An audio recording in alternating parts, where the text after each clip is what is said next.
c'est un concept au départ d'une remarque de Jean-Claude Van Damme. 1 plus 1 égale 11, il l'a quand même fait en disant c'est beau.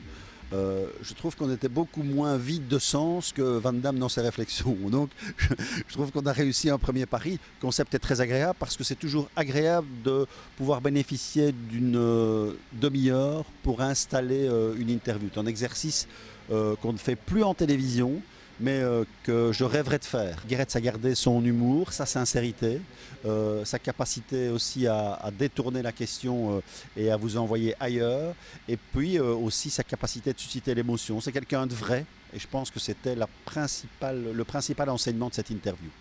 Il a été extrêmement touchant quand il a parlé de sa rencontre et qu'il a dit j'ai mis dans la balance mon état physique et mon envie de réaliser ce rêve d'être entraîneur du Standard. Et on sentait qu'il était très ému parce que ça a dû être un renoncement. Je suis sûr qu'il a rêvé, même Guéretz avec la carrière qu'il a rêvé d'être entraîneur du Standard. Ça j'en suis sûr.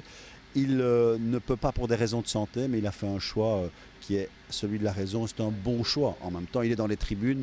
Et je ne sais pas si vous avez vu, mais à chaque match, les réalisateurs des matchs vont chercher son image. Et le plan de Guéretz dans la tribune, il est systématique. Donc voilà, c'est bien à sa façon. Il aide encore le club en apportant l'image de son passé et tout ce qu'il a fait pour le club.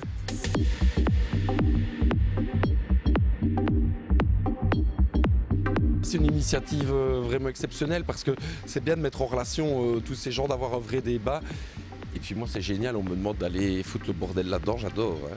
C'était du pain béni pour moi parce que c'est l'icône absolue du Standard et même de l'équipe nationale belge quelque part. Et j'avais préparé déjà mes petites questions et tout ça que je voulais lui poser depuis quelques années.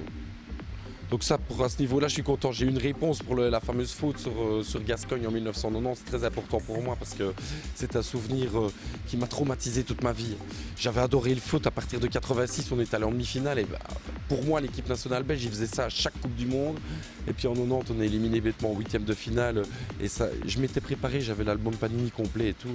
Et ça tient une faute qui n'a même pas faute de Eric Guéretz.